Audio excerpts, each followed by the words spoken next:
Hi guys, welcome back. This is SoulKissed. I am Kristiana.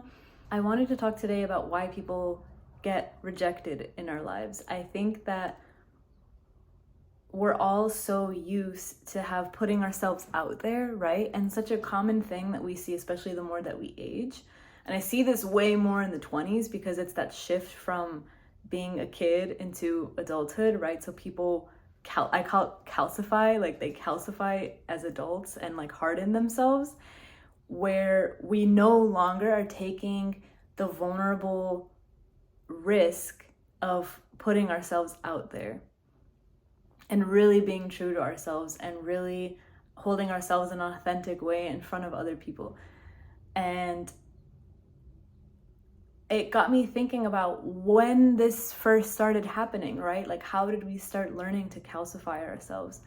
And like for me in high school was a time that I was really, really living vulnerably. Like I was just being myself because I thought that that's what we had to do in the world. And I started seeing that other people would react weirdly or negatively to the person I was presenting, or like to me. I remember being so like curious about it. I'm like, why are people reacting like this to me? Like, why would someone feel negatively about me when I'm just being myself? Like, I'm not causing any harm to someone. I don't have any intention to hurt anybody. I'm just really existing. And I saw that people were so reactive against it. And I was really just openly confused and like, what's going on? I came to the truth then, which I still believe in now, even though I'm kind of on this path of like finding myself again, because I feel like I was in tune with this more in high school. And then I don't know, when the older you get, you can fall into these traps, these mental traps of falling into more insecurity and believing that masking yourself or fitting into what society wants is going to like take away that insecurity. It's kind of like the same energy of like when someone or a little kid or something is like pulling at you and is wanting attention or wanting something specifically, and it like bubbles up within you to the point where you're like, fine, like I'll give you what you want, just shut up, like stop, leave me alone.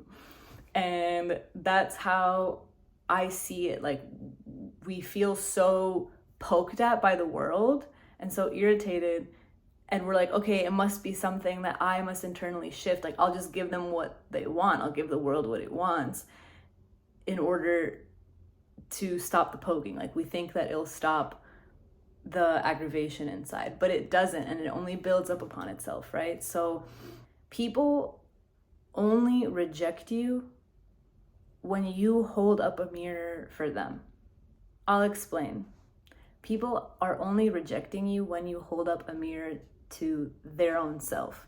So what do I mean by that? I mean that when you are living so authentically in tune with yourself and by your own truth, you're not masking anything, you're not hiding anything, like you have integrated and owned all parts of yourselves, and you're bringing yourself forward to the world as you are completely, as your whole self. And like what the whole self is when we bind together our dark attributes and our light attributes, like our heavier shadow stuff that we don't really want the world to see. Once we integrate that in and accept it as part of ourselves and bring it forward, then we're showing up fully and authentically, and we're no longer afraid. We're no longer coming up with masks because we're not afraid of other people finding out the shadows.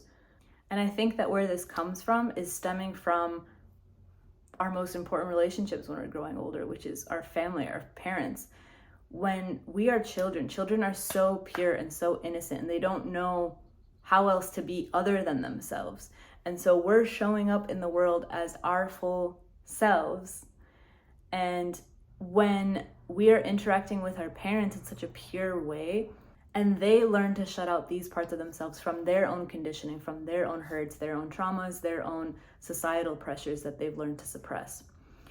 And so when we see the world turning its back against these parts of ourselves. We look in and we say like, okay, so this part shouldn't be accepted. This part shouldn't be seen by others. This part shouldn't even be seen by myself, because now it's a shameful thing that I don't want to own and I don't want to hold. So we put it in this little corner, we put it in this closet and lock it up. And then what happens is that when people get kids of their own, their kids are sponges, and while they are their own individuals, we also absorb so much of our own parents' characteristics, their strengths, their weaknesses, all these things. And so you just have this raw replication of the parent's energy in a child. And that child, and I think this is part of like the beautiful cosmic way that things are done, because it's like an opportunity for us to bring back our inner child, like our authentic self back to life, and learn to love these parts that we've been suppressing for so many years. Like kids are a beautiful opportunity for that. So when we see kids coming up to us and they're not even doing anything wrong per se, but they're triggering something within us, it's because we ourselves have suppressed that thing so deeply inside for such a long time that we're so uncomfortable with that thing being presented in front of us, and we don't know what to do with it. So we shun it externally, and that is only because we're shunning it internally. We don't know how to hold it. And so every single reaction you see between a person and your energy is really just a reflection of how they handle their internal world towards themselves. So a good example that is a personal one is that I was a really weird kid and I had very weird humor. I still have really weird humor. Maybe it'll come out the more comfortable I get on camera, but we'll see. Anyways, so I was just expressing this, and every time I wanted to connect with, like, let's say my mom, I would express this, and my mom was so reactive to this part of me, and she thought it was like, she thought I was so weird, and she was kind of judgmental towards it, and she's like you can't. A personal example. So when I was little, I was making all these weird jokes. I was just being silly and goofy and wild and weird. And the older I got and the more I was still acting in this way and allowing myself to act in this way and behaving this way, the more reactive my mom got.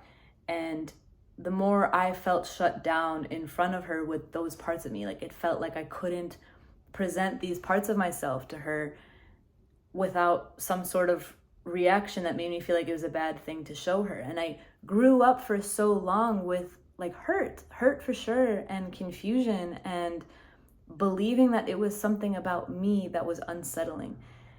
And the older I get, the more I see that my mom just simply didn't know how to hold space for her own inner weirdness, because she would do something weird when we were like in high school or whatever, and we would laugh and we're like, Mama, what?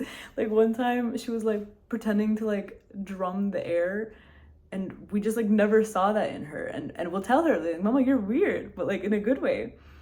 And she'll stop what she's doing. She's like, no, I'm not weird. And she'll like reject it and deny it. And I think a lot of it is because back in that time, being weird was like a bad thing. Unlike now, where being weird is a really, really cool thing. But it made me see these little reflections that you start picking up later in life. You start seeing that none of it's actually personal. And there's actually just this deep, deep, deep suppression of parts of ourselves that we think are so unwanted or unnecessary or inappropriate that we're tucking away because we don't want the world to see, to the point where we will do it to our children and we still won't acknowledge it within ourselves. So, and this starts with the relationship with mother and child, right? But I think that that's just the start of it, because that your parents are the foundation for everything, and they teach you how to have a relationship with yourself. So I really had to sort of actively like reject my mom's denial of that part of me and own it to other people, own it in other ways where that it was accepted. And so as children, we're naturally radiating, like glowing, the things that our parents, our family, even like generational things have suppressed within themselves. And that is the intolerance that's showing up when we have that interaction where a parent is reactively against what you're bringing. It is because that is the only relationship they've developed internally with that characteristic you are showing. And that can be anything. It can be the courage to go do your own passion, right? We feel so called to step into our own passions, and we feel the fear and want to do it anyways. And instead of seeing courage, your parents might see it as stupid or unsafe or immature and not irresponsible. And that is because that part within themselves they've tucked away and deemed irresponsible, inappropriate, whatever. And out of the fear of feeling that again, out of the fear of that arising and that belief being confronted and there's a fear that it will become true. There's a fear that there is truth to that. And there is this deep anxiety of not wanting to see that actualize. So they're coming from that place. And I think this becomes more clear the older we get and the more we see that our parents are just hurt children who had children. I have been able to build so much more of a deeper understanding of my parents, of how they've emotionally developed or where they're emotionally stuck because of my own emotional work. And I see how much they've suppressed within themselves, and that's what helps me grow more understanding and more compassion for them, because I'm no longer seeing them as this authority figure. You know, when we're kids, we see parents as like the all-knowing beings and they have everything figured out, and we have to listen to them or else like all these horrible things will happen. And the reality is that the more you grow up, the more you see that adults in general, it's every adult is just kids with fearful programming and coping mechanisms operating in the world. And when we really start seeing this, when it really becomes clear how much of a mirror we are to our parents and how much they are a mirror of us, is when we start getting older and then we start seeing ourselves in them and them in us. And we start seeing like how similar we are. And that's because they were the ones that watered the seed, right? Like they were the ones that nurtured and took care of us. And everything we've learned is developed from them. There's always like those moments, and then people are like so terrified to hear it, but it's those scary moments when people are like, you are just like your dad, you're just like your mom. Or when you look in the mirror and you're like, oh my God, I've become my mom. And that was like the one thing I didn't want to become. Which leads me to a super important point of this video, is that we become what we suppress. When you take your energy, something that is naturally coming from you, the good, the bad, the ugly, and the fucking weird, is when you are internalizing this energy and making it inflicted upon itself. You're like inverting this energy that's meant to just be radiating outside of you. And when you're suppressing it, you're holding it in somewhere and it's stagnating, and the it's somewhere, right? It's somewhere within your body because it is part of you. It's not all of you, right, are good, bad, and ugly. It's not all of you, and you are the whole picture. And when we really, really hold that and own that and see the humanness to that, there is not one person on this earth that gets away. Is it Scott or scotch-free? I don't know. Scot-free, let's say. I don't know who's free of Scott, but there's not one person on this earth that gets away scot-free from the humanness of having ugliness and darkness and flaws and imperfections and insecurities and there's not one person that gets away with it. And people who walk on this earth appearing super confident and like that there's not a problem, they are lying mostly to themselves. And there is not, I can't even imagine how much they are suppressing within themselves. And I noticed that within my own life too. The more I have hidden away and tried to present myself having it all together or being perfect, the more I've tried doing that, the more unhappy I've become, because it's like yourself now. It's like one of the biggest forms of self-betrayal and hurt and sabotage, I think, is because you're treating yourself as this almost shameful thing or embarrassing thing that you're afraid for the rest of the world to see. And so we build masks and layers and we calcify as adults. We stiffen, we harden, our hearts get harder and more closed, and we're no longer interacting with the world as we are. And I think that that's one of the reasons why humans get so unhappy in adulthood. And then we look back on childhood in this super big reminiscent way, and people will say it's because there's less responsibility then, but there are ways. I don't think it's necessarily about the responsibility. I think it's ways that we've developed relationships with responsibility, because now we have a relationship with responsibility in the world, thinking that we have to be everything but ourselves in order to be responsible, in order to be whatever. And I don't think that that's true. So when you're sitting on this energy you've now deemed unworthy within yourself, it still will manifest in different ways, and it's going to fester, and it's going to start poking at you, and it's going to start growing in you. And this is when the irony is that our shadow grows and our life becomes more difficult, because we're exacerbating all this energy, constricting ourselves. And I just saw, this is like stuff I started seeing in high school, and now I just saw this video yesterday, which was a really good reminder from Carl Jung. I heard the narrator say Jung yesterday, but I think it was AI. So I think it's Carl Jung.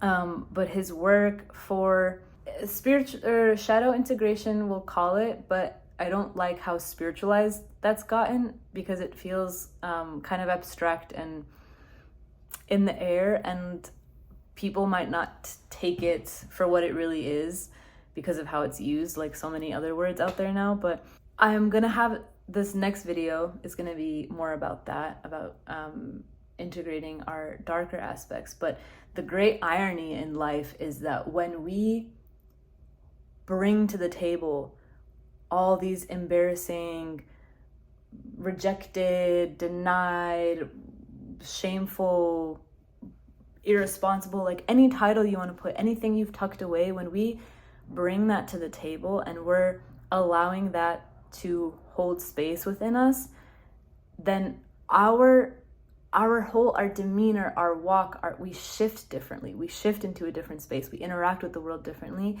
We bring in different people. We bring in different opportunities. I'm a huge believer in this. And for the longest time, I didn't want to make these videos because I felt like I wasn't perfectly practicing this. Like I see this in my own life too, in ways that I need to develop this more. I feel like it was something I really held in high school and even like college, and I was like, yeah. And the world can be such a tricky place sometimes to fully step in and own this, especially if we're getting older.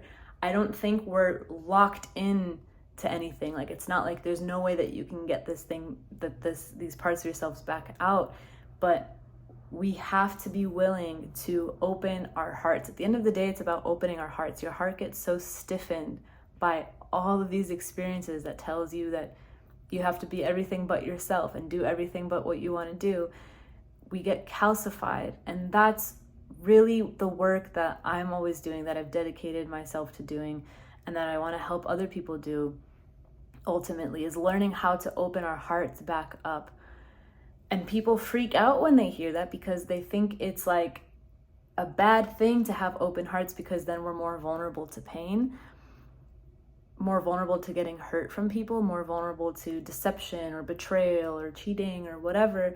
And my argument, I argue against that. I think that when we step fully integrated and fully vulnerable with ourselves and authentic and open in our heart, and interacting with the world from an open heart, I think we see those things more clearly. We see the things that can be potentially hurtful to us. We see that way more clearly, because we're no longer, I just got the imagery of like It's the same difference of being in a valley where you can see everything because everything's open and you're not hiding anything anymore, and you're not afraid to find anything anymore, versus building a maze in a valley and trying to find your way out of it. Like, you are way more scared, first of all, because you don't see everything, because you have all these walls up, right? And it's so funny. I love that imagery, actually, and I'm going to use it in the future. But it's like, you're so afraid because you have all these walls up, so you can't see it clearly. You don't know what's around the corner. And so all of your actions are coming from a fearful place where you are so unsure and insecure of like what's around you. And so you're acting from an insecure place. And then that's when we bring in people, bring in relationships or possibilities that can be damaging for us, is when we are trying so hard to protect ourselves that we are acting from our own patterns. And then that creates like a hook where someone else with a destructive pattern will come in and hook in with that, because this needs something to latch onto, because it's an undeveloped energy that hasn't matured fully within us. So it energetically needs another link to latch onto. So I hope that makes sense. But yeah, I'm going to make another video, and I'll link it here, to talk more about this, about making peace with the dark aspects of you, right? And when I make these videos, I really don't want it to come across as like that I have this figured out, because that's that would be, if I did that, that would be the part within me that doesn't want to be seen to the world, that shows that I don't know everything, or I haven't fully integrated. I'm not like fully perfect in what I'm practicing or talking about. When I'm posting these videos, it's not to show the world like, look at what I know, look at like what I've perfected, what I've done. It's not an accomplishment, because it's an ever-changing process, and it's ever unfolding. And it's for me to remind myself, to hold myself up to these standards, I guess, to this practice, and helping others along the way as much as I can. But it is not this work where you just like watch a YouTube video on it or whatever, and then like you're over it. It has a current to it, right? And there's ebbs and flows to it. And we have to really welcome and see it as an invitation to like show us what's unfolding inside of us. There are so many things that we've learned to suppress in this world, because this world is all about, there's so many hardened, stiffened things out there, like people, patterns, beliefs, jobs. Like, it's so out there, and it's like poison, it's like pollution, you know? And we have to do the job of cleaning our hearts, and that's a whole internal process that I hope to help take you through. But I also just hope that you feel that. So next video to making peace with the dark aspects of you, right here, I think. And thank you guys for listening to my video.